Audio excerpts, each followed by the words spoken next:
Good morning, good morning, good morning, good morning, my brothers and sisters. Good morning, and welcome to another edition of our Good Morning Grief Devotional. It's your boy, Pastor Corey Allen Duncan Sr. So happy, excited, ecstatic, and elated to have this time and this opportunity to come to you on today for another grief devotional. This is indeed the day that the Lord has made. He has commanded us to rejoice and to be glad in it. And we are grateful and thankful for this day and for this opportunity to have this chance to lead you in the power and in the presence of the Lord as you navigate through another day of grief and mourning. I'm excited. I'm excited to have the opportunity to do so. I hope you are excited to be here. Yo, this is the daily Good Morning Grief devotional that is strategically designed to help you to navigate through your grief one day at a time. What is grief? I'm so glad you asked. Grief, my brothers and sisters, it is the natural and normal response to loss, change, and transition that results in the expressions of feelings and emotions. Grief is what you feel on the inside. Mourning is how it is expressed on the outside. Therefore, we don't suppress it, but we express it. We don't conceal it, but we reveal it. And that's why we say, good morning, good morning, good morning, because morning is a good thing. Morning is a great thing. And we want you to not just grieve, we want you to mourn. Come on. We got to navigate through the loss, change, and transition that you've experienced in your life. And so we are here. I'm here. The Holy Spirit is here to help you to navigate through the loss that you've experienced. And I'm excited to have the opportunity to lead you in these endeavors. So welcome. Thank you for joining us so very much. I appreciate y'all tuning in. When I tell you, I really do appreciate y'all tuning in. You are showing up for yourself. You are showing up for yourself. As I look at the people who are on, I'm looking at the chat, looking at the people saying good morning, and familiar with most of your stories and your situations, and the people that you've lost and the change and transition that you're going through. Many of y'all have preached the funerals, or I've been there in some capacity. I'm just looking at the names, and it's just blessing my heart. That you're here. Amen. And so thank you. Thank you. Thank you for joining us. Thank you for showing up for yourself and having the desire not just to grieve, but to mourn. And so today's lesson is real good. I think all of them are, but this is really going to bring up some stuff that'll be helpful and beneficial to you. Today's grief quote comes from Marion Williamson, who says, "All forgiveness is a gift to yourself." All forgiveness is a gift to yourself. Today is day 158. We're going to get it straight. We're going to talk about the gift of forgiveness.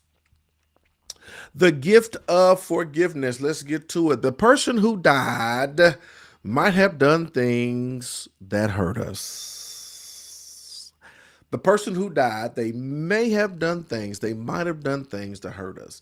Since the death, other people might have offended us or acted badly, right?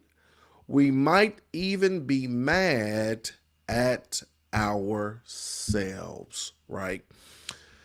Oh, we might even be mad at ourselves. This is the question, y'all. Even the person that died, at times, oftentimes sometimes we try to allow the death to overshadow the offense or whatever happened that took place. And so we have a tendency to ignore it or not to deal with it. And sometimes we do. Sometimes we feel guilty because it's so bad because they did, but we still feel bad because they hurt us or they did something that offended us. And so how do you deal with that? How do you process that? How do you navigate that when you know this person has transitioned? When you know this person did something to hurt you, now they're transitioned. It's like, what do you do with that? Right? How do I handle this? How do I navigate that? And not just then, the people who died, but even now, it says, since the death, other people may have offended us. Other people may have acted badly, right? We might even be mad at ourselves. Are you mad at yourself for something? Are you mad at yourself for something? Are you mad at the person who died? Or did the person who died hurt you or offend you in some type of way? Has other people offended you or made you mad or did something that was, not nice, not right? Are you mad at yourself? Did you do something or didn't do something? Or do you hold yourself guilty or responsible for what has happened, right? Are you blaming yourself? Are you blaming yourself? If I would have, I should have done that. If I would have did X, Y, and Z, then maybe they would be a A, B, and C. We go through these situations and circumstances, right? We harbor this guilt. We deal with this offense, unforgiveness, all of these things that takes place in our lives. I want to help you today. I want to free you today. For many mourners, forgiveness is an important milestone in their journeys through grief. For many mourners, forgiveness is an important milestone in their journeys through grief. I love the way that's worded. It's an important milestone in their journeys through grief. You know what's amazing? When Jesus was on the cross, he forgave instantly. Jesus says, Father, forgive these people, for they don't know what they do, right? I mean, he's on the cross. Father, forgive them, for they know not what they do. And for many of us, we don't come to the resolve of forgiveness instantly. We don't come to the resolve of forgiveness that some of us may. Some of us, hey, we may get there quicker than others, but this is what you got to know, realize that forgiveness can be an important milestone on your journey through grief. It can be an important milestone. It can be an important place that you get to, that you arrive at as you go through your grief journey. That's why the grief journey is so important. It is a journey that you begin to deal with different issues and aspects of the loss, change, and transition that you've experienced. As you navigate through the different issues and aspects of the loss, change, and transition that you've experienced, each one helps you to gain ground or to move forward on your journey, right? And this is one of those aspects. Forgiveness, right? Is there something the person who died did to you? Is there something that you feel like you should have did or didn't do, and now you're holding yourself accountable and you're feeling bad? Is there something somebody else did, right? And you're holding on or harboring, this unforgiveness on the inside? Forgiveness is an important milestone on your grief journey, right? When they are finally able to forgive, they feel relieved of a heavy burden. You hear that? When you finally get to the point to where you can forgive the person, where you can forgive yourself, where you can forgive other people, you feel relieved of a heavy burden. It's like a weight off your shoulders, like a load lifted off your back, right? You feel relieved because you've gotten to a place where you can rid yourself of this burden, right? Where you can offload this heavy burden that you've been carrying around all of this time. As Marion Williams suggests, they realize that in forgiving, they have given themselves a gift. Y'all, forgiveness is a gift you give to yourself. Forgiveness is a gift you give to yourself. Did y'all hear what I'm saying? Yes, Jesus commanded that we should forgive. Forgiveness is essential. To me, forgiveness is not optional, right? Ultimately, you got to know and understand forgiveness is a gift that you give to yourself. How many of y'all don't like giving gifts to yourself? Come on. I always say, treat yourself. Don't cheat yourself. Treat yourself, right? You love giving gifts to yourself. It's one thing to shop for somebody else, but it's another thing when you shopping for yourself. It's one thing to buy a gift for somebody. It's another thing to buy a gift for yourself. Don't it make you feel good to buy a gift for yourself? You got to know and understand that forgiveness is a gift that you give to yourself. What is it that you need to forgive? Who is it that you need to forgive, right? What offense did happen or occur? What happened, right? What is it? What was it that you've been holding on to? What's the guilt that you've been holding on to? What is your if I would have just, if I could have just, if I should have? What is your woulda, coulda, shoulda? The person that died. If I could have just took him to the hospital, right? When my pops died, y'all, the day before, he was having a real hard time. He was so bad he couldn't drive himself to dialysis, and he got a ride. And I said, Pops, I'll pick you up. He said, it's 3 a.m. I said, I know. I'm gonna come get you 3 a.m. Right? Picked him up from dialysis at 3 a.m. Now the day before he had said it was bad, like it was whatever. He was just bad, and so picked him up, took him home, got him some breakfast, took him home, and by this time it's like whatever 5 something, get him in the house, or it's like 4. What time I pick him up? It's 4 something. I don't know. Got him in the house, got him settled, and I'm rushing out the door because I got to take my son to school. That's the last time I seen him, right? And then I talked to him that day about three different times. Talked to him that day three times. He was in the bed all day. He wasn't feeling good all day in the bed all day. Looking back, I'm like, oh, those are signs, right? You was feeling terrible the Thursday before. You couldn't drive yourself to dialysis. I tell you, I mean, dialysis wipes you out. So I'm thinking, well, he's not feeling good, and dialysis has wiped him out. So that's probably what it is. But in the bed all day, right? Saturday, don't show up for his barbershop appointment and go to his house. There he is, right? And so I could play the shoulda, woulda, coulda game.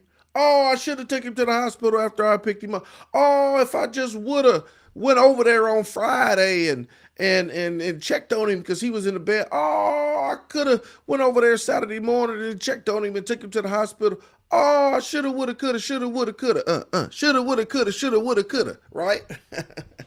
How many of us play that shoulda, woulda, coulda game? Right?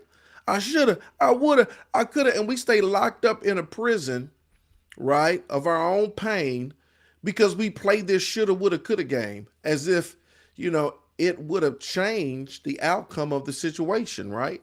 As if God, as if we're stronger than God, right? As if, I don't know, we play this game. We play this game and then get in prison ourselves. And I think sometimes it's from the enemy. The enemy throws that on you. You know they would still be here if you would have just blah, blah, blah, blah, blah.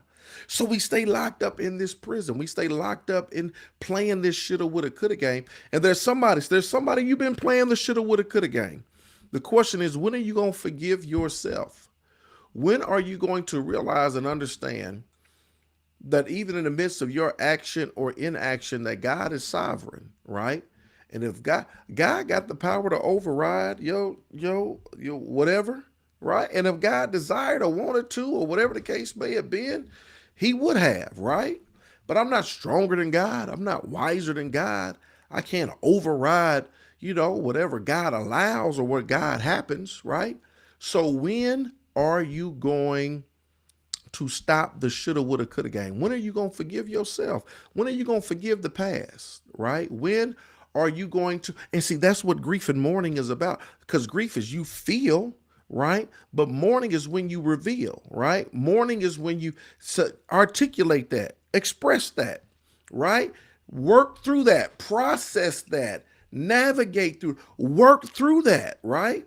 So you confess it. Say, yo, I feel like, if I was talking to a therapist, man, I feel like if I would have went over there, if I could have went over there, if I could have got him to the hospital, I should have known something was wrong. I don't know if his organs were shutting down. I should have seen that. I should have. If I would have taken him to the hospital, maybe he would still be here. If I could have just been more attentive to the signs, then maybe, y'all, we play this guy. Articulate that, express that, verbalize that, so you can navigate through it, so you can process it, so that you can digest it, so that you can begin to move forward and navigate through that. You hear what I'm saying? You got to stop playing the game, right? You got to get to a place of forgiveness, right? For yourself. You got to get to a place of forgiveness if they've done something, offended you, something happened with the person that died, or even after that. You got to get through that. It's going to be a milestone on your journey that will help you. So you got to mourn that. You got to talk about it. What did they do? What did they do? Right? What was the offense? Even afterwards, if there was somebody else, what did they do? What was the offense? You can't conceal it. You got to reveal it. You got to talk about it, articulate it. You got to verbalize it. You got to work through that. You got to process that. You got to digest that. You got to work through that, right? We don't suppress, we express. Some of us ain't even expressed it, right? That's the first step. Just get it out. That alone will lighten your load, right? And if you could take the first step of getting it out, God will continue to walk with you as you not only seek to get it out, but as you seek to process and try to get to a place of pardon. You want to process it so that you can get to a place of pardon, right?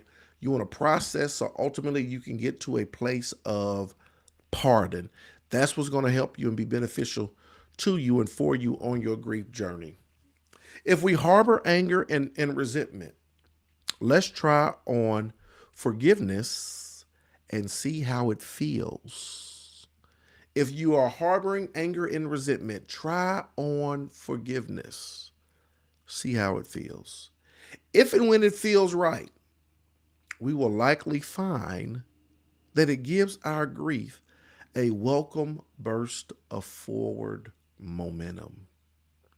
Yeah, we're going to try on forgiveness and see how it feels. And if it feels right, guess what? We will likely find that it gives our grief a welcome burst of forward momentum. Here's the final thought. I can choose to forgive. I can choose to give myself the gift of forgiveness anytime I feel the urge.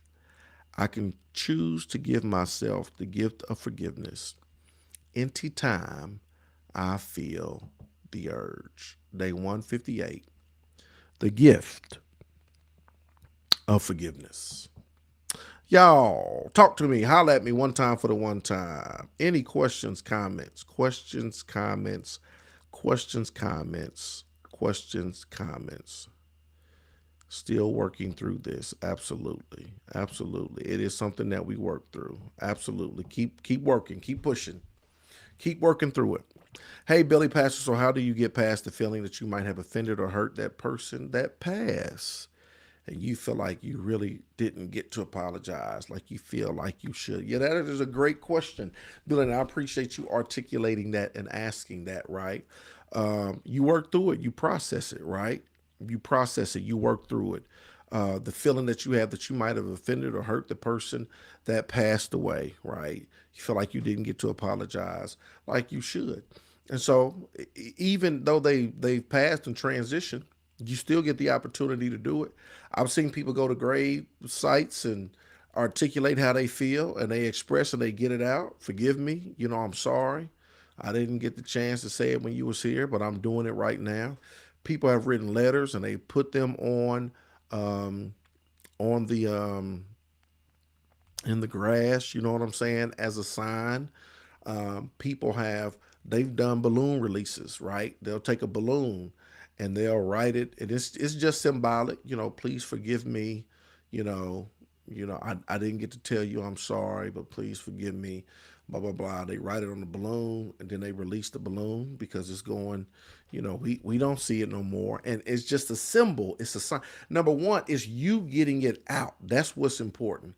You don't suppress it. You express it. You don't conceal it, you reveal it. So that's it. But a lot of times, if you do it in a symbolic fashion, going to the graveyard to articulate, writing a letter, putting it on a balloon and releasing it, that is reaching the heavens, right? We know it's not gonna go like a spaceship, but it's symbolic and it helps us, right? And so yeah, definitely, you still get the opportunity, right? You still get the opportunity. You still get the opportunity to, even though they're not here, you still get the opportunity to absolve it. Does that make sense? Yvette Williams, yes, that's what I struggle with because I know better. I feel I should have done better. Definitely the enemy work. Yeah, he'll do. Real talk. Hey, brother Eric Dwayne Simmons.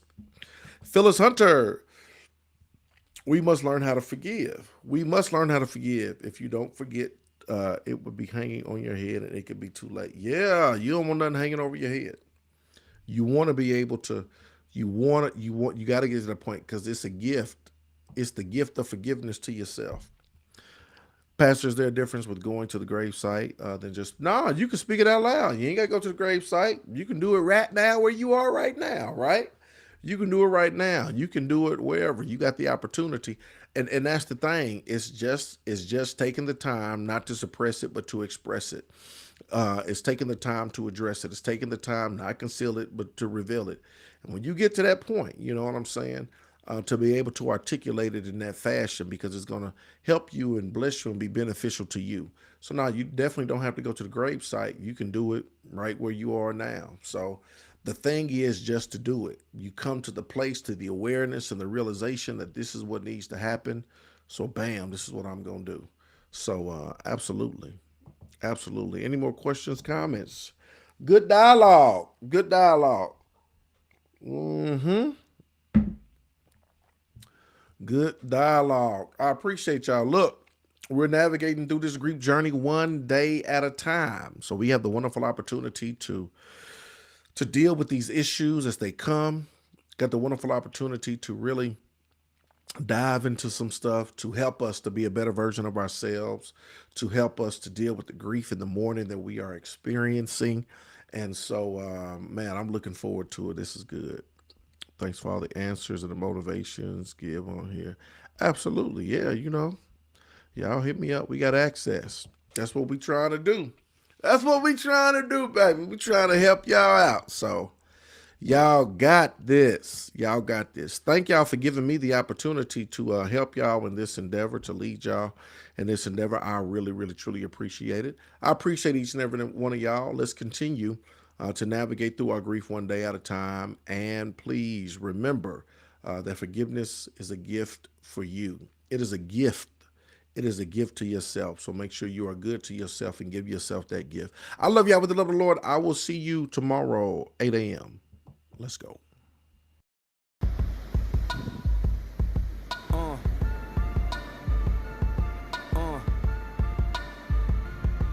Good morning.